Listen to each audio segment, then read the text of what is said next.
Hello, welcome to lesson 1-6. Today we're doing place value through the thousandths. Again, we're going to kind of look at it a little different today though.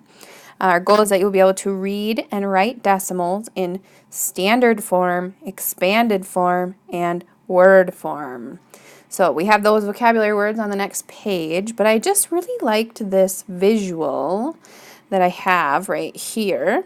I think it does a great job of showing those values of each one, and that's what we need to know today when we're talking about expanded form is the value. When there's a 4 in this place value in the tenths place, it's worth this. It's not just worth 4, it's worth 4/10, and the 6 is worth 6/100, and then 8/100. So we're going to be writing things using this form when we're using expanded form. So I just want to kind of preface with this. We have a little bit of background knowledge. So let's get started with our vocabulary words. Okay, so we are going to look at those standard forms. I know you may have seen them before, but we're going to write them down again. So standard form is just a way to write numbers using our regular old numbers, 0 through 9. Okay, so let's say I have the number 3 7/10. Okay, then in word form, I'm going to write it out using only words. So I wrote it out so you didn't have to watch me write, but 3 which is representing the decimal point, 7/10. Then in expanded form, we're going to write numbers by showing the value of each digit. So here's a digit 3, it's worth 3. And then we're going to add it to this digit, which its value is 7/10. Okay, so we're going to go into more of that in more detail in the next couple slides, so don't freak out if that didn't make any sense, because we're going to talk about it more. I just wanted you to write down the definition of standard form, word form, expanded form. Okay, so here I wanted to talk about, because somebody had asked this the other day, what if there's a number in the ones place, in the tens place? How do we do that? Okay, so a decimal can be greater than 1.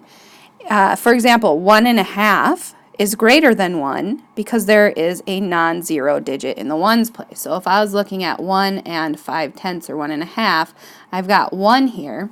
That means on a number line, if I had 1 here, 2 here, 1.5 is going to be right halfway between 1 whole and 2 holes. I'm going to have 1 whole plus a half. Okay, so we have space between other numbers too, not just between 0 and 1. So we have to count for the whole numbers as well. So let's look at this example. 5 tree taps produce enough maple sap to make 1 gallon, or about 3 79/100 liters of syrup. Read and write the number of liters in word form. So first, just so we're understanding, I wanted to put down the place value chart so that we can see it in place value, and then we'll write it in word form. So I have 3 ones, and I have 7/10 and 9/100. Okay, so if I'm going to write that into word form, first I have to write my whole number that's in the ones place. So I'm going to write out 3. Whenever I see a decimal, that is the only time I write the word and. I had some students wanting to say 107. Okay, whenever we say and, that means decimal. That's the only time. So we say the number 107, and then I could do my 7/10 or 5/10, whatever, okay? So and means decimal. Whenever we see the decimal, we write and. 3 79, and then we look at what is the last digit that it's in, and this one's in the hundredths, okay? 3 79/100ths, okay?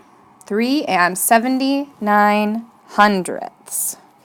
All right, that's how we write it in word form.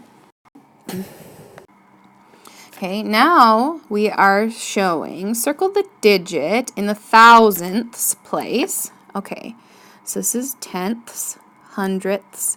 Here we have the thousandths, we have a 7. Okay, then write the value of the digit. So the value of this 7 is 0, and then I need to have 2 zeros for placeholders and a 7. So that 7 is really worth 7 thousandths. Or if I was looking at it in fraction form, 7 thousandths, right? You don't have to do this part. This is just what they're looking for an answer as to right now, but it's good to kind of view that as a fraction too, okay, because they mean the same thing, 7 thousandths in decimal form and 7 thousandths in fraction form. Right, that's all you had to do for that one. Just write the value of the digit, 7 thousandths, right here.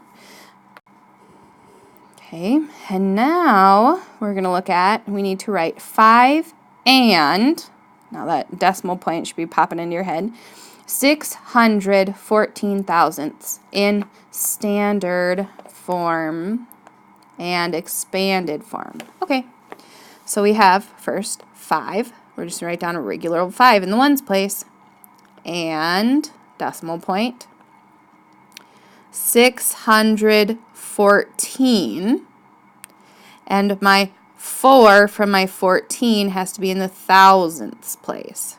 Okay, so I'm going to write out 614.